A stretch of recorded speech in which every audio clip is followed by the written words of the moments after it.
حضرت واصف علی واصف رحمۃ اللہ کا بڑا پیارا جملہ ہے کہ پریشانی حالات کی وجہ سے نہیں خیالات کی وجہ سے ہوتی ہے. ہماری پریشانیاں ہماری غلط فہمیاں ہوتی ہیں. ہم نے غلط پیمانے بنا لیے خوش نصیبی بد نصیبی کامیابی اور ناکامی کے.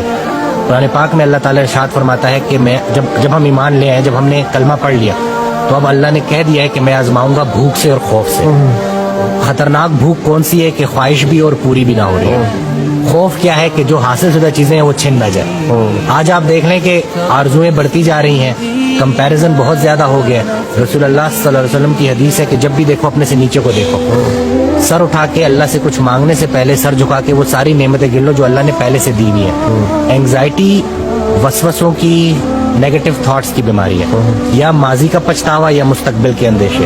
پریزنٹ مومنٹ میں بندہ نہیں رہتا, یا ماضی کے اس کے بارے میں سوچتا رہتا ہے. آدھے لوگ تو ماضی بدلنا چاہتے ہیں, دیکھیں کیا چاہتے ہیں. وہ وقت جو ویسے ہی گزر گیا اس کو اپنے دماغ میں پھر سے لا کے, اللہ تو کسی کو اس کی برداشت سے زیادہ نہیں آزماتا, ہم خود کو آزما رہے ہوتے ہیں. خطرہ باہر سے نہیں ہے, کیونکہ اینگزائٹی میں نا ایک فیئر بھی ڈیولپ ہو جاتا ہے, خطرے کا احساس ہوتا ہے.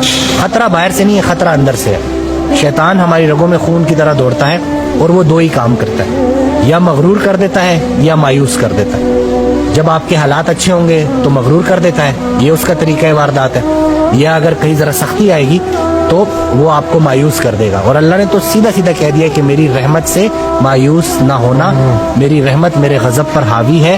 اپنے حال کو نہیں دیکھنا ہوتا, اپنے خیال کو دیکھنا ہوتا ہے. اس دن میں حضرت واصف علی واصف کی ایک آڈیو سن رہا, اس میں ارشاد فرماتے ہیں کہ پیغمبر کی ابتلا تقرب کی انتہا ہوتی ہے. جتنا پیغمبر تکلیف میں ہوتا ہے اتنا اللہ کے قریب ہوتا ہے. اللہ کی تقسیم امیر اور غریب کی نہیں ہے, خوشی اور غم کی نہیں ہے, قریب اور دور کی ہے. وہ ایک اور جگہ ارشاد فرماتے ہیں کہ اللہ کے راستے کی سب سے راز کی بات یہ ہے کہ مشکل میں بھی آسان رہتا ہے. دیکھیں, چھوٹے ڈر کو بڑا ڈر ختم کرتا ہے. ہم دنیا کو لے کے الجھ گئے ہیں. رسول اللہ صلی اللہ علیہ وسلم کی حدیث ہے کہ یہ دنیا جو ہے نا کافر کے لیے جنت ہے اور مومن کے لیے قید خانہ ہے. ہم نے جو ہمارا مضمون تھا نا وہ ڈپارچر کا تھا, ہم ارائیول کو لے کے بیٹھ گئے اور یہاں سے نکلنا ہی نہیں چاہتے. قید خانے کی سب سے بڑی نشانی یہ ہوتی ہے کہ جب بھی انسان اس سے نکلے تو خوشی خوشی نکلے. تو فضل یہ نہیں ہے کہ انسان موت سے بچ جائے, فضل یہ کہ موت آسان ہو جائے. جو زندگی اللہ نے رکھی ہے آسانی کے ساتھ, اللہ کی ذکر کے ساتھ, رسول اللہ صلی اللہ علیہ وسلم کی محبت کے ساتھ اور انسان کی خدمت کے ساتھ گزرے.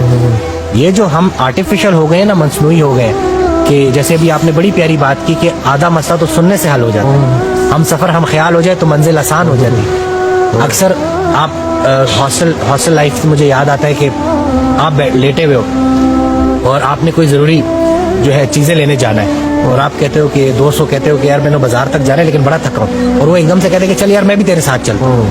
وہ بس اتنا کہہ دینا کہ چل یار میں بھی تیرے ساتھ چلتا ہوں, تو پتہ نہیں کہاں سے ہمت آ جاتی ہے. تو ہم انسان جو ہے نا انسانوں کے لیے بنے ہیں, انسانوں کی خدمت کے لیے بنے ہیں. ہم ایک مطلب لوگوں نے کیا کیا ہے, لوگوں نے انسانوں کو رد کر کے ان مشینوں کا سہارا لیا. جم کو میں اسی لیے بھی ریکمینڈ کرتا ہوں کہ جم میں ایک سوشل سپورٹ بن جاتی ہے, ایک جم کا اپنا انوائرمنٹ ہوتا ہے, آپ ریگولر بیسس پہ آ رہے ہوتے ہو, سلام دعا بھی لوگوں سے ہو رہی ہوتی ہے, مرر میں آپ کو جو ہے ریزلٹس بھی نظر آ رہے ہوتے ہیں. تو یہ اس وجہ سے نا وہ ایک سپورٹ مل جاتا ہے ان اینگزائٹی ڈپریشن کے پیشنٹس کو, کہ جو گھر میں ایک جگہ ایک کونے میں بیٹھے ہوئے ہیں, اور اب وہ جو تنہائی ہے نا وہ ان کے لیے سب سے خطرناک ثابت ہو رہی ہے, کیونکہ اب جو ایک فارغ بندہ ہے وہ جو ہے شیطان کے پورے کنٹرول میں ہوتا ہے, اور وہ پھر ان تھاٹ سے نکل نہیں پاتا. سب سے بڑی ایڈکشن جو ہے نا وہ نیگیٹو تھاٹس کی ہے. اینگزائٹی ڈپریشن جس نے گزارا ہو اس سے پوچھیں کہ یہ کس حد تک خطرناک ہوتی ہے. ایکسرسائز کچھ ہارمونلی بھی چیزیں چینج کرتی ہے, یہ بھی میں بتا دوں. ایکسرسائز ہوپ مالیکیول ریلیز کرتی ہے. جب ہم مسلس کو کانٹریکٹ کرتے ہیں تو ہوپ مالیکیول ریلیز ہوتا ہے جس کے اینٹی اینگزائٹی اور اینٹی ڈپریسنٹ افیکٹس ہیں. یہ جو لیکٹک ایسڈ ریلیز ہوتا ہے جو ہمارے جب ہم رننگ کر رہے ہوتے ہیں یا ایکسرسائز کر رہے ہوتے ہیں اور ہمارے مسل جل رہے ہوتے ہیں, یہ لیکٹک ایسڈ پروڈیوس ہو رہا ہوتا ہے. یہ لیکٹیٹ برین میں جا کے اینٹی اینگزائٹی افیکٹ دیتا ہے. تو یہ جو ایکسرسائز ہے نا کہ مشقت, یہ تھوڑی دیر کے لیے تو ہمیں ذرا بھاری لگتی ہے, لیکن اس کے جو مینٹل ہیلتھ کے اوپر بینیفٹس ہیں نا وہ کوئی بھی جا کے دیکھ سکتا ہے, ریسرچ آرٹیکلز پڑھ سکتا ہے کہ دنیا کتنا اس کے اوپر کام کر رہی ہے. ہمیں تو دین اسلام اللہ نے دیا تھا جو ہماری اسٹرینتھ تھی, ہم انفارچونیٹلی اس کو سمجھ نہیں پائے. قرآن ہم نے ترجمے سے نہیں پڑھا, اور ہماری شاید وہ پرائرٹیز ہی چینج ہو گئی ہیں کہ ہم جو اصلی خوشی ہے نا اس کو نہیں محسوس کر پاتے, اور ہم نے بے جان چیزوں میں اپنی جان اٹکائی ہوئی ہے. اس لیے बीमारियां और ये परेशानियां आ गई। जितना आप अल्लाह के करीब होगे उतना आप इंसानों के करीब होगे। बल्कि हजरत वासिफ बड़ी वासिफ रहमतुल्लाह की एक ऑडियो में ना वो बड़ी उन्होंने प्यारी बात की कि जब भी रात को सोना, अल्लाह ने तुम्हें किसी मकसद से भेजा, बेमकसद नहीं भेजा। तो रात को सोने से पहले खुद से क्वेश्चन किया करो कि क्या मेरी जात लोगों के लिए बेज़रर है? अगर है तो मुबारक हो, दीन की इब्तिदा हो गई। फिर अगला क्वेश्चन करो कि क्या मेरी जात से लोगों को नफा हो रहा है? अगर तो जवाब हाँ में है तो मुबारक हो, दीन मुकम्मल हो गया। दीन की इब्तिदा बेज़रर होने से होती है और इंतहा फायदा बख्श होने से होती। तो ये हमने ना इस चीज को लेके चलना है। और यकीन जाने मैं खुद अपनी जर्नी भी शेयर कर चुका हूँ। मैंने 3 इयर्स एंग्जाइटी के साथ गुजारे हैं और उस पूरे प्रोसेस में ना मैंने बड़ा कुछ सीखा। क्योंकि इंसान वो कहते हैं ना, डूबते को तिनके का सहारा, तो छलांगे मार रहा होता है, कुछ ना कुछ ढूंढ रहा होता है। तो इसी दौरान मैंने बड़ी चीजें सीखी। वो राहत जो तुम्हें सुला रही है उससे वो तकलीफ बेहतर है जो तुम्हें जगा रही है। ये जो अल्लाह की तरफ से जो तकालीफ आती है ना, ये दावत नामे हैं जगाने के लिए। क्या है मेरे बंदे, जाग, कहीं ज्यादा आराम पसंद तो नहीं हो गया, कहीं ज्यादा कंफर्ट में तो नहीं चला गया, कहीं आसपास देख रहे हैं ये जो पड़ोसियों के हकूक के ऊपर सहाबा समझते कि शायद जायदाद में भी इनको हिस्सा ना दे दिया जाए। तो ये पूरा इस्लाम जो है ना, ये पूरा का पूरा आपके पास आपकी प्रॉब्लम्स का हल है, लेकिन हम उस इस्लाम को समझे नहीं है। अक्सर आजकल ये सो कॉल्ड जरा ये जो कुछ लोग हैं वो कहते हैं कि कैसे आप एक बीमारी को इस्लाम से रिलेट कर रहे हैं। क्या इस्लाम आपको कंपैशनेट होना नहीं सिखाता? क्या इस्लाम आपको एम्पैथी नहीं सिखाता? क्या इस्लाम आपको एक्सरसाइज करना नहीं सिखाता? क्या इस्लाम आपको रोजा रखना नहीं सिखाता? क्या इस्लाम आपको जिसने अपने आप को पहचान लिया उसने अपने रब को पहचान लिया। पहले अपनी खिदमत करनी है फिर दूसरों की करनी है। तो यानी कि खुद से गाफिल वाले जो मतलब कवी मोमिन बेहतर है अल्लाह की नजरों में ज़ईफ मोमिन से। यानी कि अल्लाह को भी वो मुसलमान पसंद है जो पहले अपनी खिदमत करता है, जिसने अपने आप को इस काबिल कर दिया। तो इन्हीं चीज़ों को अगर हम समझेंगे ना, तो हम कोई इस्लाम को माज़अल्लाह कोई ऐसा नहीं समझ रहे कि जैसे हम बीमारी से नजर हटा रहे हैं। हम ये कह रहे हैं कि अगर हम इस्लाम को प्रॉपर समझ जाए तो बनाने वाले ने ही हमें इस्लाम दिया है ना, तो उसने पूरा मुकम्मल एक तरतीब हमें बना के दी है। बस जरा सा हम उसके ऊपर अमल करना शुरू करेंगे तो इंशाल्लाह हमारी जिंदगियों में आसानी है। वासिफ अली वासिफ रहमतुल्लाह से एक शख्स ने पूछा कि मुझे कैसे पता चलेगा कि अल्लाह मुझसे कितना राजी है। उन्होंने जवाब दिया कि जितना तुम अल्लाह से राजी हो उतना अल्लाह तुमसे राजी है। खुद से पूछो कि कहीं तुमने अल्लाह से गिले तो नहीं शुरू कर दिए।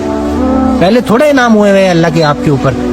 हमारा सबसे बड़ा मसला है कि हम कंपैरिजन कर रहे हैं। Comparison is a killer of Joy. हम जब तक कंपैरिजन नहीं छोड़ेंगे हमने मौजूद हमें पे राजी रहना।